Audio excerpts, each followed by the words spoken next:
Erlangga Danupraja berjalan dengan langkah menawan melalui tangga yang meliuk menuju lantai dasar. Tidak seperti biasanya yang selalu menggunakan lift, kali ini pria itu terlihat lebih menikmati pijakan kakinya pada anak tangga. Hana yang sudah bersiap ingin kembali ke Indonesia menatap penuh selidik ke arah sang putra yang terlihat bahagia, berdecit lirih seakan mengetahui apa yang sudah dialami putranya. Hana memasang ekspresi horor. Tidak mau patuh pada perintah ibumu lagi. Tatapan wanita itu mengurai sebuah ancaman. Elang masih bisa tersenyum simpul. Hatinya sedang bahagia, bagai mendapat berkat yang tercurah dari langit. Hingga auman singa betina itu tidak akan ia masukkan ke dalam hati. Kelihatannya kamu sedang bahagia, putraku. Hana menatap sinis ke arah putra satu-satunya yang ia miliki. Seperti yang ibu lihat, aku sedang bahagia. Oleh karena itu, bolehkah aku menciummu? Pria itu berjalan mendekat ke arah ibunya, kemudian memegang kedua sisi wajah wanita yang sudah memberikan begitu banyak cinta padanya, mencium secara bergantian kedua pipi wanita itu. Hana mengulas senyum tipis saat rasa hangat menjalar ke hatinya. Putranya selalu bisa membuatnya bahagia dengan tingkah sederhana yang ia lakukan. Kemana Alana? Kenapa kamu belum mengajaknya turun ke bawah? Berusaha mendapatkan jawaban pasti atas praduganya membuat Hana akhirnya bertanya, istriku masih tidur. Mungkin dia tidak akan mengantar ibu ke bandara. Biar aku saja yang mengantarmu. Istrimu seorang wanita yang sangat disiplin. Ia tidak pernah mentoleransi keterlambatan. Bagaimana mungkin jam segini ia belum bangun? Apakah kamu? Dia memang kelelahan setelah aktivitas menyenangkan yang kami lakukan semalam. Dengan santainya Elang mengucapkan kalimat itu. Pria itu tidak peduli mata sang ibu yang melotot horor ke arahnya. Lagi pula, ia yakin bahwa ibunya tidak 100% menghalangi niatnya untuk memiliki Alana seutuhnya. Dasar kurang ajar, kenapa kamu tidak memiliki empati kepada istrimu sendiri? Tidakkah kamu tahu bahwa kondisinya seperti itu? Kenapa tidak bisa menahan keinginanmu? Hana menggeleng berulang kali sambil memukul keras bahu putranya.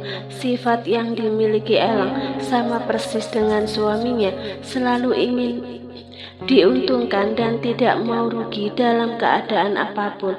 Pekerjaan di kantor sungguh membuatku pusing, Bu. Seharusnya ibu menyadari hal itu. Gerutunya lirih. Apa maksudmu? Kenapa kamu mengaitkannya dengan permasalahanmu di kantor? Ibu bisa menanyakannya langsung kepada ayah. Kenapa kedua hal itu berkaitan? Lagi pula, sepertinya ibu sebenarnya sudah tahu maksudku, hanya saja berpura-pura untuk menambah daftar kesalahanku. Pria itu bergelahut di bahu ibunya untuk mendapatkan pengampunan atas hal yang ia lakukan. Sudah waktunya ibu berangkat, El. Tidak usah mengantar. Ibu pergi dengan sopir. Urusi saja istrimu. Setelah kondisi Alana membaik, tidak usah menunda lagi untuk melakukan pemberkatan pernikahan. Agar pernikahan kalian membawa berkah bagi kehidupan kalian dan anak-anak kalian di masa depan. Tangan wanita itu terulur untuk mengusap perlahan kepala putranya. Ada rasa haru yang menyeruak ke dalam hatinya setelah melihat usaha Elang selama ini membuahkan hasil yang menyenangkan. Ayahmu mengatakan pada ibu bahwa gadis Meklon itu meminta kepadanya untuk menikahkan segera dirinya dengan Felix. Oleh karena itu ayah meminta ibu untuk segera pulang ke Jakarta. Aku tidak sabar saat melihat Nicholas Meklon mengamuk di depan Felix dan mereka duel mati-matian. Elang tersenyum lebar ketika membayangkan hal itu terjadi di acara pernikahan Felix. Sepertinya Felix memang harus berusaha keras untuk meluluhkan hati Nicholas jika ingin mendapatkan putrinya. Jangan mendoakan hal yang buruk pada pria yang sudah banyak menolongmu untuk mendapatkan Alana. Hana menatap tajam putranya saat melihat senyum lebar di wajah Elang ketika ia menyampaikan apa yang diutarakan suaminya. Tentu saja aku hanya bercanda, Bu. Aku juga menginginkan agar Felix mendapatkan kebahagiaannya, meskipun semua hal yang dilakukan sempat membuatku terkejut dan syok. Pria itu mengelus lengan ibunya untuk menenangkan emosi wanita itu. Ayahmu akan menjamin terlaksananya acara pemberkatan sakral itu, mendaftarkan pernikahan mereka di catatan sipil, kemudian membiarkan Felix berjuang demi cintanya. Tidak ada sesuatu yang bisa didapat dengan mudah tanpa melalui perjuangan. Sepertinya ayah ingin flashback ke masa lalu ketika mendapatkan hatimu, Bu. Bukankah dulu kakek pernah akan meledakkan kepala ayah karena menghamili ibu sebelum menikah? Apa? Dasar anak kurang ajar kamu, El. Hana berteriak sangat kencang hingga membuat seluruh penghuni rumah menghentikan aktivitas mereka. Elang tak kuasa menahan tawanya. Pria itu kemudian mengelus lembut punggung sang ibu. Aku hanya bercanda, Mami sayang. Tidak usah dimasukkan ke dalam hati. Nanti cepat tua, oke? Sekali lagi, Elang mencium pipi wanita itu, kemudian menggandengnya menuju ruang lift. Mau kemana? Mau kemana? Ibu harus segera naik pesawat. Hana sedikit meronta. Tidak ingin berpamitan pada cucu-cucumu. Nanti ketika ibu tua, mereka akan menjauhimu. Lirihnya, awas saja. Kamu sudah berjanji dengan ibu akan tinggal bersama kami, El. Wanita itu menatap penuh permohonan. Kapan aku pernah ingkar, Bu? Tentu saja kami akan tinggal bersama kalian. Aku sudah memikirkan ini matang-matang tentang King Louis, juga perusahaan kita di sini. Bahkan aku juga memikirkan Felix dan masa depannya. Hanya saja putramu ini tidak ingin dikatakan sombong jika menunjukkan kebaikan di depan semua orang. Hana sempat memukul bahu sang putra pelan sebelum lift berhenti di lantai atas. Seharusnya kamu yang mengajak istrimu menemui ibu. Kenapa malah ibu yang harus pamitan? Meskipun nadanya menggerutu, tetapi sebenarnya Hana tersenyum dalam hati. Elang segera menggandeng lengan wanita itu memasuki kamar. Hai sayang, sudah bangun? Hana menghampiri sang menantu yang masih bersandar di kepala ranjang. Wanita itu menatap ke arah putranya dengan tatapan tajam saat menyorot banyaknya jejak merah yang ditinggalkan Elang pada istrinya. Maaf ibu, aku baru saja bangun, tapi masih takut akan berjalan dengan tongkat. Alanah menjawab dengan ekspresi malu karena seharusnya ia sudah mandi dan ikut Elang turun ke bawah membantu ibu mertuanya bersiap-siap. Tetapi tubuhnya terasa sangat lelah dan kakinya terasa kebas. Tidak apa-apa sayang, kamu kan masih sakit. Ibu mau pulang dulu. Kasihan ayah jika ditinggal lama-lama. Nanti ada yang ganggu. Siapa yang akan berani mengganggu suami sinya sepertimu, ibu? Alana menatap tajam ke arah suaminya sebagai isyarat agar Elang tidak bersikap lancang kepada ibunya. Tidak apa-apa sayang, suamimu ini memang sangat lancang. Semoga anak-anakmu kelak tidak mewarisi sifat buruk ayahnya ini. Oh tentu saja, anakku akan mewarisi sifatku yang pantang menyerah untuk mendapatkan apa yang menjadi tujuan hidupnya, menggunakan segala cara agar yang menjadi keinginannya tercapai, tetapi memiliki prinsip yang dipegang teguh. Elang mengucapkan kalimat itu seolah-olah sebagai pembelaan diri. Sekarang sudah waktunya ibu berangkat. Jangan lupa untuk selalu mengecek kondisi kandungan dan kakimu. Jika sudah sembuh, kalian harus segera mengunjungi ibu ke Indonesia. Sepertinya ibu akan datang ke sini dalam waktu yang lama karena ayahmu mengatakan urusan bisnisnya di Indonesia sangat banyak. Hana memeluk tubuh menantunya. Kemudian memberikan kecupan yang dalam di kening gadis itu. Mengelus lembut sang menantu dengan lembut sebelum akhirnya keluar dari kamar. Kenapa kamu tidak mengantar ibu ke bandara, El? Alana merasa heran karena suaminya masih saja berada di dalam kamar. Ibu menyuruhku untuk menemanimu saja, sayang. Beliau akan ke bandara bersama sopir dan juga Ferdinand. Elang segera menyibakkan selimut yang membungkus bagian istrinya.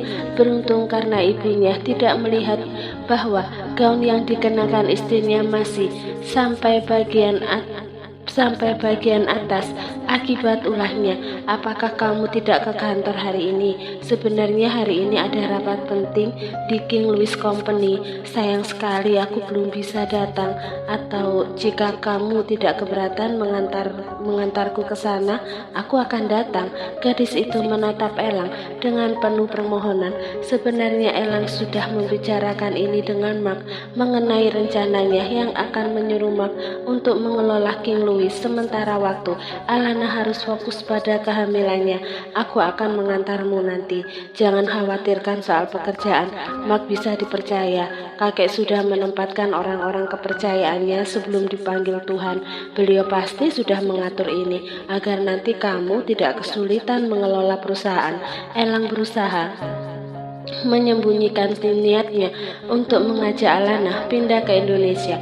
Meskipun pada akhirnya semua itu harus dilakukan, Alana harus kembali dekat dengan ayahnya. Bagaimanapun, sejatinya hanya Dirgantara Abiyaksa yang memiliki ikatan darah dengan gadis ini. Dia harus mendapatkan kasih sayang yang hanya sebentar diberikan ayahnya.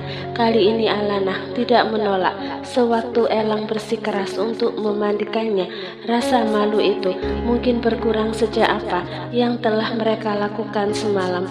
Meninggalkan Alana sendirian ketika gadis itu memberitahu ingin ditinggal sebentar, Elang menerima panggilan masuk dari Alex. Ada apa, Alex? Aku akan mengantar istriku terlebih dahulu ke King Louis. Pria itu mengecilkan volume suaranya karena tidak ingin pembicaraan rahasianya didengar oleh Alana. Saya sudah mengirim orang-orang terlatih di pulau pribadi Anda, bos. Mereka akan memulai tugasnya hari ini. Elang tersenyum, meskipun semalam sempat membuatnya kesal. Tetapi Alex tetaplah pria yang bertanggung jawab kepada pekerjaannya. Bagus, aku akan kembali ke Indonesia besok. Tolong kamu panggil Gio untuk menggantikan pekerjaanku di kantor. Dia harus terbiasa bekerja dari sekarang, karena kedepannya aku ingin menetap di Indonesia sesuai janjiku kepada ibu. Elang menarik nafas panjang. Lambat laun hal ini pasti akan menimbulkan perdebatan dirinya dan Elang. Oleh karena itu, ia harus menyiapkan rencana sematang mungkin. Hari ini saya meminta bantuan seorang gadis untuk memilih gaun pernikahan dan cincin pernikahan untuk Nona, bos. Elang agak menyipitkan mata ketika mendengar suara Alex lebih lirih.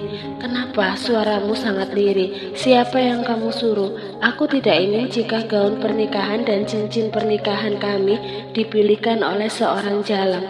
Kata terakhir itu diucapkan Elang dengan nada tegas. Astaga, bos, mana mungkin saya akan melakukan hal itu untuk digunakan di hari pernikahan Anda dan Nona Al. Meskipun Elang tidak bisa melihat secara langsung, tapi pria itu yakin jika saat ini Alex sedang mengucapkan sumpah serapah padanya. Lalu, siapa yang kamu suruh? Bukankah kamu tidak sedang dekat dengan seorang wanita? Jangan menghina saya, meskipun itulah kebenarannya. Lirik pria itu dari seberang sana. Lakukan saja apa yang harus kamu lakukan, Lex. Selama ini, kamu sudah membuat semua pekerjaan berjalan sempurna. Aku tidak pernah meragukan kecerdasanmu dalam memilih. Elang mengucapkan kalimat itu dengan tulus. Saya akan berusaha membuat pernikahan ini berkesan untuk Anda dan Nona Alana, bos. Jangan khawatir. Tuan Alex, di mana handuknya? Terdengar suara seorang wanita yang membuat Elang mengurungkan untuk menutup panggilan telepon. Alex, sialan, siapa wanita yang kau bawa ke apartemenmu? Elang sangat terkejut mendengar suara wanita itu menyebut kata Tuan Alex dan handuk dengan sangat jelas. Handuk. Otak suci yang sudah terkontaminasi milik Elang mulai memikirkan sebuah praduga. Alex, Elang kembali berteriak karena Alex tidak menanggapi panggilannya. Itu bos, ada penghuni apartemen depan yang menumpang mandi karena keran air di kamar mandinya rusak. Ada nada panik yang terasa di telinga Elang. Baiklah, urus saja wanita itu. Kita bicarakan semua di kantor karena aku tidak ingin Alana mendengar jika apa yang kamu sembunyikan, El. Suara merdu yang keluar dari arah kamar mandi membuat Elang harus menelan salivah. Pria itu mencoba tersenyum dan menghampiri istrinya yang berjalan dengan sebuah tongkat. Apa yang kau sembunyikan dariku? Mata gadis itu menyorot tajam, sama seperti tatapan saat kemarahan dirasakan gadis itu sebelumnya. Felix hanya membicarakan sesuatu tentang pekerjaan. Ayo ku gendong saja.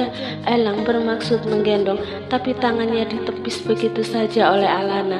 Jangan bersikap sok manis untuk menutupi kebohongan. Aku tidak suka. Akhirnya kalimat sinis itu keluar.